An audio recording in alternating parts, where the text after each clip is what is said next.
네, 안녕하세요. 중동고 담당 변지선입니다. 오늘 설명해 드릴 거는 이제 중동고의 눈높이가 어느 정도 되고, 그리고 저는 거기에 맞춰서 수업을 어떻게 진행을 하는지 거기에 대해서 간단히 말씀을 드리고자 합니다.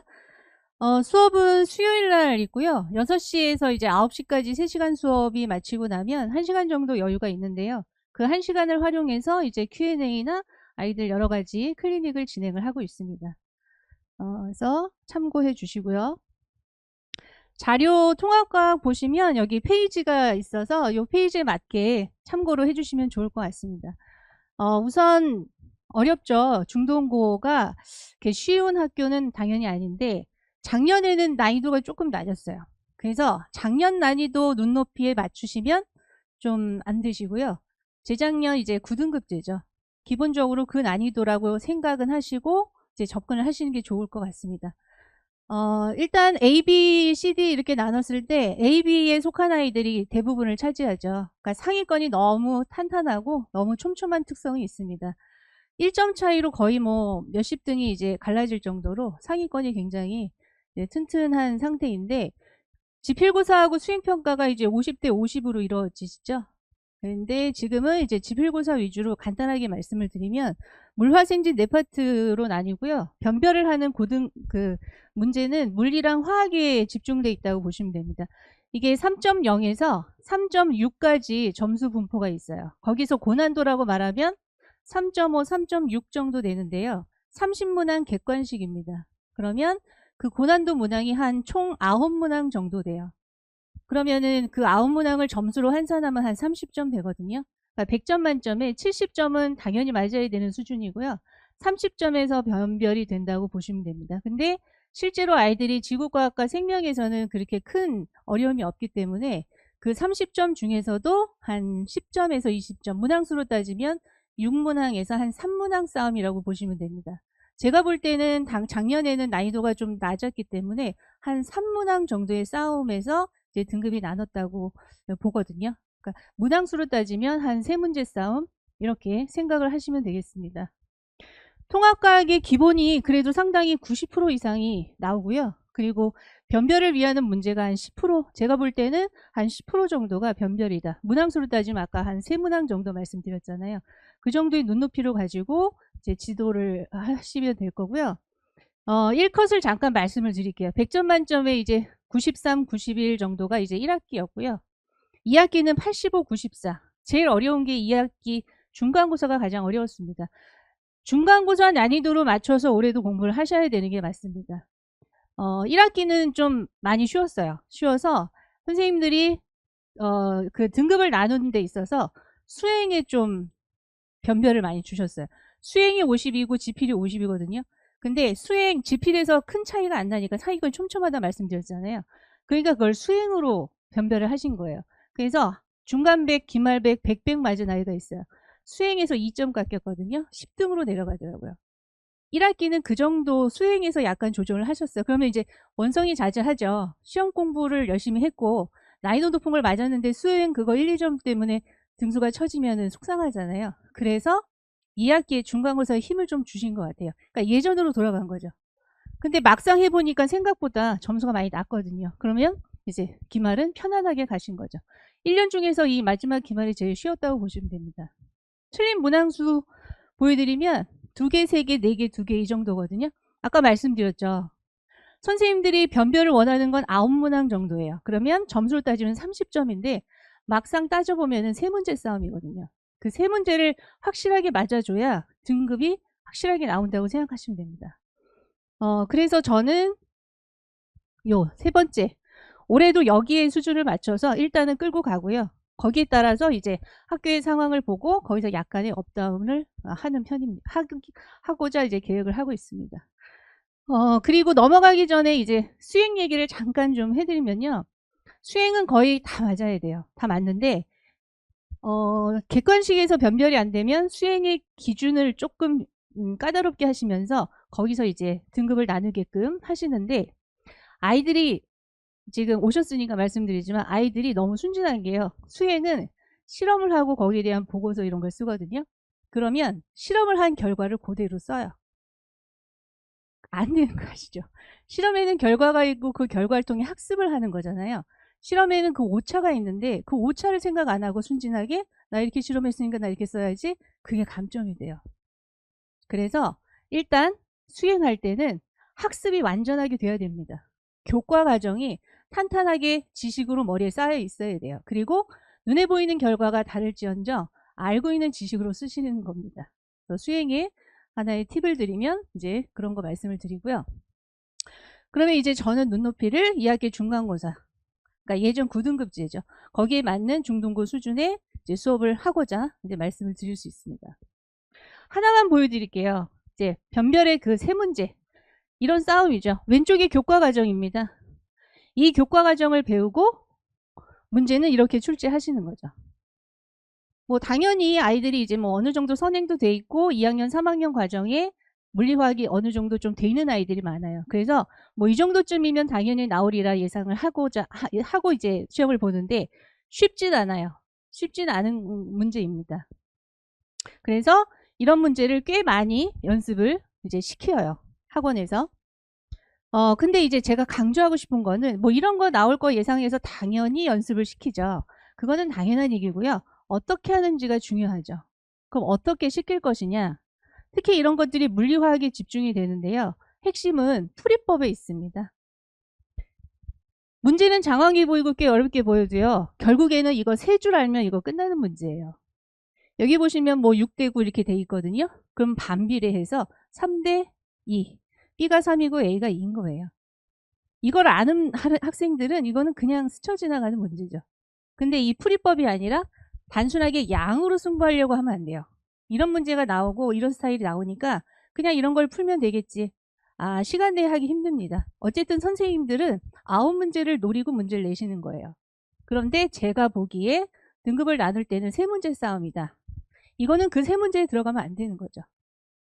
이렇게 장황해도 요거 보고 답은 거의 한 30초 만에 나와야 이런 되는 거예요. 그래서 아이들을 지도할 때 풀이법을 상당히 강조하는 편입니다. 그러니까 제가 보는 빠른 풀이가 있잖아요. 그런 것들. 그러니까 양측이라고 말하죠. 그런 거 절대 저 추구하지 않고요. 질적으로 최대한 빠르고 효과적이게 이런 수업 아이들에게 이제 지도를 하고자 합니다.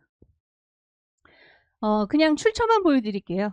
이제 18년도도 그렇고 24년도도 그렇고 학력평가 문제예요. 그러니까 2학년, 3학년 그 수능 기출이 그대로 나온다고 생각하시면 되겠습니다. 이런 것들을 많이 연습을 풀이법 위주로 시킬 예정이고요. 지금까지 말씀드린 거는 이제 저의 눈높이를 말씀드린 거예요. 그러니까 중등고 수준이 어떻고 어디에 포커스를 놓아야 하며, 그리고 어쨌든 1등급을 가져가기 위해서는 어디에 강조를 해야 되나, 이제 그런 거를 이제 충분히 말씀을 드린 거고요. 그런 거를 이제 쟁취하기 위해서 제가 이제 아이들을 지도하는 방법은 우선 학습 영역이 있습니다. 그러니까 통합과학이지만 말이 통합과학이지 물리화학, 생물지학인 거 아시죠? 그리고 물리화학이 아이들이 체감이 어려운 거지 실제로 아까처럼 그런 고난도 문제는 생명에서도 지구과학에서도 충분히 나올 수 있습니다. 그래서 통합과학이지만 확장해서 물화생지 2학년, 3학년의 교과 과정을 염두에 두고 그걸 베이스로 통합과학을 바라보는 거죠. 통합과학에 물리 있네, 화학 있네 이런 개념이 아니고요. 크게 보셔야 됩니다. 그리고 통합과학에서는 이걸 어떻게 다룰 것이냐. 이제 그렇게 아이들을 지도하는데 비중은 6대 4예요. 6대 4. 대부분의 학교는 8대 2, 9대 1 이 정도인데 지금 중등고 정도면 6대 4 정도의 비율로 40%에 해당하는 거는 2학년, 3학년 교과라고 생각하고 비중을 두고 학습을 하셔야 됩니다. 세 가지로 이제 요약해서 말씀드릴게요. 변별하는 그 세 문제 싸움을 어떻게 이길 것이냐. 이제 수능 기출과 연계 교재를 열심히 푸는 수밖에 없어요. 근데 양으로 승부하시면 안 돼요. 절대로. 양이 아니라 학습, 그 풀이법에 집중해서 학습을 하셔야 되는데 제가 이제 아이들의 눈높이에 맞게 1학년에 맞게 패턴을 이제 좀 다운시킨 거죠. 그래서 이러한 기본 패턴을 일종의 사칙연산이죠. 수학하고 과학을 가끔 연결하시는 분들이 계세요. 근데 수학하고 과학이 다른 게 수학은 그냥 사칙연산만 하면 풀리고요. 그리고 사칙연산이 어렸을 때 많이 체감이 돼 있잖아요. 근데 과학은 이 사칙연산급의 이 연산이 몸에 체감돼 있지 않아요, 아이들이. 그래서 이런 거를 일단 조금 기계적으로 연습을 시키고 거기에 따라서 제가 바라보는 그 풀이법을 이제 쭉 이제 강조를 하는 편입니다. 그래서 변별 문제를 해결을 하고요. 그리고 두 번째로 중요한 거는 반복학습. 저희가 6회 수업이잖아요. 그럼 1회하고 마지막 회는 한 달이 넘어가요. 아이들이 1회차는 긴장하니까 학습 그 성취도가 매우 높아요. 굉장히 시험도 잘 보고. 그러면 어떻게 되냐면 한 3회, 4회 가면 잊어버리는데 자기가 잘했다는 감각만 남은 거예요. 난 잘해. 난 이 파트는 완벽해. 근데 실제로 그걸 다시 들어가면 다시 해야 되거든요. 그래서 그런 걸 미연에 방지하려고 이제 계속 매회 이제 복습을 합니다. 그리고 3회차부터는 올모라 그래서 시험 범위 얼추 예상이 되거든요. 그거를 학교보다는 진도를 좀 빠르게 나간 다음에 계속 반복을 합니다. 그러니까 중요한 거는 푸느냐 못 푸느냐 굉장히 중요하고요. 운영이 중요한 거 아시죠? 시험에서도 그 운영이 있잖아요. 어떤 거를 확실히 가져갈 것이냐 아니면 어떤 거는 솔직히 버리고 갈 것이냐. 아까 말씀드렸죠? 3문제 틀려도 1등급 나오는 거. 그러면은 과감할 필요도 좀 있어요. 그래서 3회차부터는 모의고사 전범위 이런 그 트레이닝을 좀 시킵니다. 그리고 마지막으로 이제 세 번째는 교정지도라 그래서 이제 과제랑 평가가 성적이 이제 누적이 돼서 쌓이잖아요. 그러면은 그걸 토대로 너 했니 안 했니 이런 거보다는 아이들하고 좀 얘기를 많이 하는 편이에요. 이제 상담을 하죠. 제가 좀 안 되면 이제 상담 실장님에게 부탁을 드려서 아이의 취약점이 뭔가 너는 기초 문제를 좀 풀어야 되겠다. 아니다. 너는 심화 문제를 좀 풀어야 되겠다. 뭐 이런 것들을 조금 더 세세하게 지도를 하는 편입니다. 그래서 세 가지. 그래서 요 세 가지로 계속 한 6주 동안 반복이 된다. 특히 3회차부터 6회차가 좀 더 심하게 들어갑니다. 1, 2, 3회차는 약간 좀 진도 나가는데 쓰여지기도 하고요. 학습지도 이제 매 회차 1시간 반, 1시간 반 이렇게 생각하시면 되고요. 1시간 반은 개념과 아까 말한 일종의 사칙연산. 이걸 풀기 위해서는 어떠한 사칙연산급의 계산이 되어야 되는가. 그런 적용의 시간을 쓰고요. 저는 지도하는 방법이 그래요. 어떠한 틀을 주고 요약을 해. 시험에 이미 나오는 걸 요약을 해서 줘요. 그리고 외우게 시킵니다. 그 외우는 과정까지도 회차에 포함이 돼요. 그리고 나면 지식으로 이제 풀기 시작하는 거죠. 그래서 나머지 1시간 반은 실전 해결. 당연히 기출문제 들어가고요. 유사한 다른 학교 기출문제 들어가고요. 그리고 수능과 관련된 연결되는 것들을 들어가고요. 이게 3시간 내에 과연 할 수 있을까? 하시지만 저도 그래도 경력이 꽤 많이 된 사람으로서 충분히 이제 진행을 하고 있습니다. 그래서 수업은 이렇게 진행을 하고요. 그리고 하나 또 말씀드리는 게 이제 교과서. 보통은 구멍 뚫기 많이 하고 저도 해요. 저도 하는데 지문이요. 점점 길어지고 있어요. 점점 길어지고 약간 사고력을 요하는 문제들로 많이 바뀌고 있습니다. 그러니까 융합이죠. 그래서 어느 정도의 국어 능력이 좀 필요해요. 그러니까 교과서를 지문을 주고 문제를 풀게 하거나 읽고 와서 풀게 하거나 그래서 교과서를 통째로 이렇게 쭉 주고 빈칸 넣기가 아니라 이 문장에서 무엇을 말하는지 뭐 그런 걸 쓰게끔 이런 것들은 경향이기 때문에 같이 지도를 하고 있습니다. 테스트는 10분학 내로 15분 진행을 하고요. 2세트, 똑같은 거 2세트, 약간의 스타일과 숫자를 바꿔서 하고요. 1시간에 첫 번째 세트 오답까지 완성 다 끝내고요. 그리고 잘한 아이들은 두 번째 세트 가지고 집에 가는 거고 못한 아이들은 두 번째 세트 남아서 풀고 갑니다.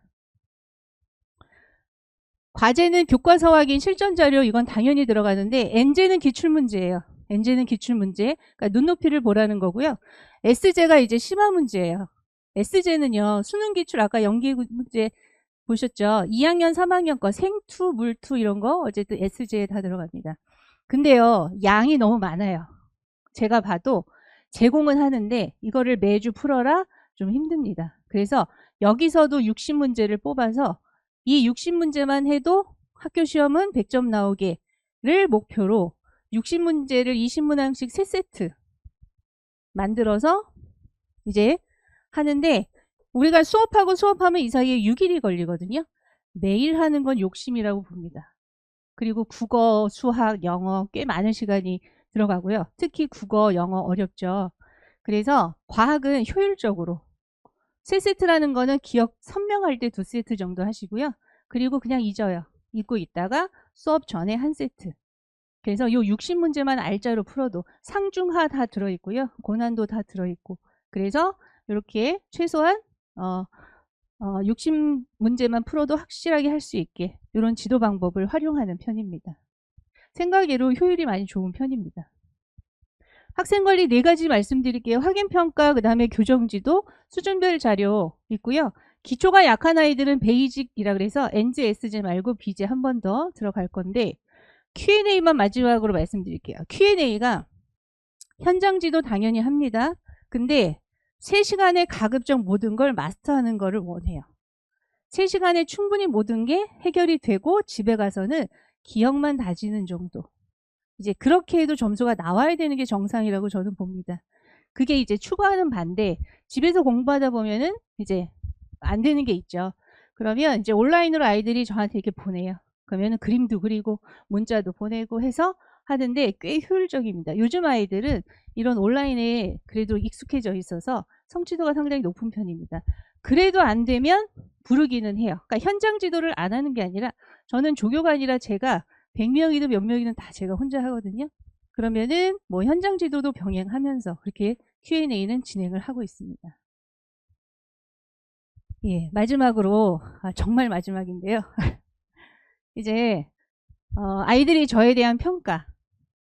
일단은 뭐 설명이 좋다, 뭐 쉽다, 그리고 뚜렷하다, 내신에 특화됐다 이런 얘기 많이 하고요. 그리고 이제 어머니들께서 제가 막 광고를 많이 하는 강사는 아니에요. 디지동에서 오래됐지만 제가 그렇게 막 광고하고 막 설명하고 이런 강사는 아니거든요. 그래서 그냥 하나 저를 좀 어필하려고 이제 보여드리면 중동고 학생이에요. 서울대의대 수시로 간 아이고요. 이 아이 학부모님께 이제 후배가 추천을 부탁드린다고 하면서 이제 연락을 주셨나 봐요. 그런데 이제 아이랑 누구를 추천하면 좋겠니? 라고 했을 때 다른 사람 생각하지 않고 서울대의대면 아시죠? 선생님들 많이 거쳐간 거. 근데 아이가 대본에 이제 저를 추천했다고. 그래서 이 후배 어떻게 좀 안 되겠냐고 연락을 주셨더라고요. 그래서 저에 대해서 잘 모르시고 이제 걱정이 많으실 수도 있는데 보여드립니다. 이런 아이들이 계속 있었고 올해도 뭐 숙명, 진선, 서울대의대 수시로 간 애들 다 제가 지도한 애들 많이 있고요. 그래서 믿고 맡기셔도 괜찮다고 말씀을 드리겠습니다. 예, 감사합니다. 궁금한 거는 학원으로 연락을 주세요. 예.